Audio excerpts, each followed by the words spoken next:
how big of a problem is voter fraud that Ted Cruz is so concerned? I mean, this is the argument that was coming from the right-wingers that, oh my God, the reason why we care so deeply about getting these laws in place is because we're so concerned about voter fraud. It's such a big problem, we have to stop it.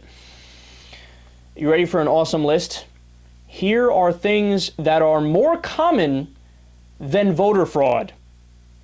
UFO sightings, shark attacks, getting struck by lightning, death by hippo attack in Africa,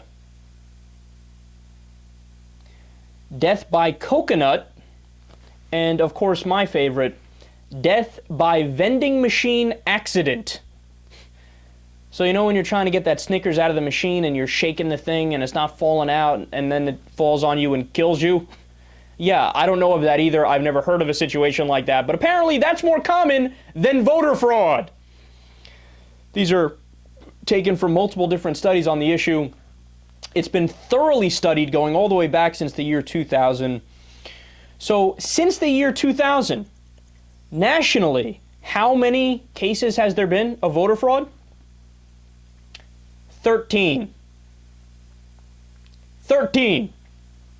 Now, the right-wingers always used to say, oh, look at this, Acorn, we got to defund Acorn, and they succeeded in doing that because the Democrats are little bitches who didn't argue back. Oh, we got to defund Acorn because they did the voter registration sign-ups, and some of the sheets came back, it said Scooby-Doo, and it said Mickey Mouse, and that's unbelievable, that's irrational, look, it's voter fraud.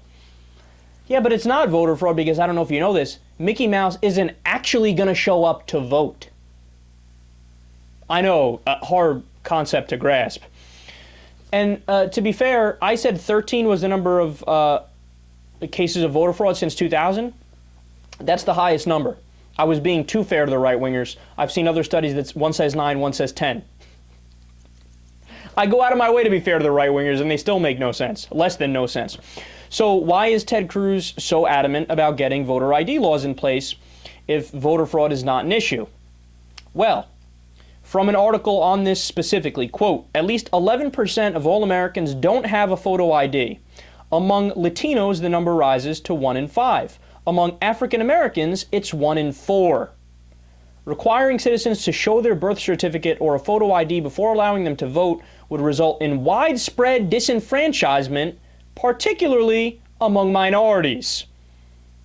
Now, anybody who's familiar with the statistics knows that minority communities are much more likely to vote Democratic.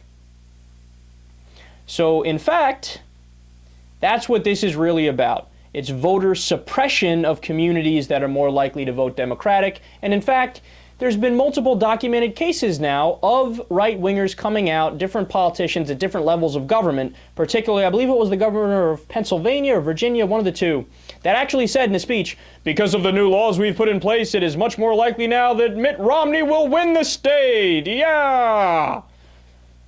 Like, dude, do you not realize you're on tape? Do you not realize everybody's going to see this and we're going to know exactly what your plan is? But that's the thing, they're so incredibly transparent. So anytime somebody tells you, oh, it's about to stop voter fraud, it's got nothing to do with stopping voter fraud. It's about voter suppression. And furthermore, having to show a permit to vote, the word permit is derived from the word permission. Permission as in the opposite of a right. Now you have a right to vote. It's not a privilege to vote. You don't need permission to vote. So the whole conversation of, oh, you should be able to show this, this, and this, and then blah, blah, blah, blah, blah. No, not true. Not a legitimate conversation at all. And now the courts are saying, yeah, even rabid right-winger Antonin Scalia, who quoted Rush Limbaugh multiple times on the bench. He didn't say it was Rush Limbaugh, but he used the same argument, the broccoli argument in the healthcare debate. Even he's like, yeah, I really can't help you right-wingers. This one is clear as day, and it's unconstitutional to do voter disenfranchisement like this.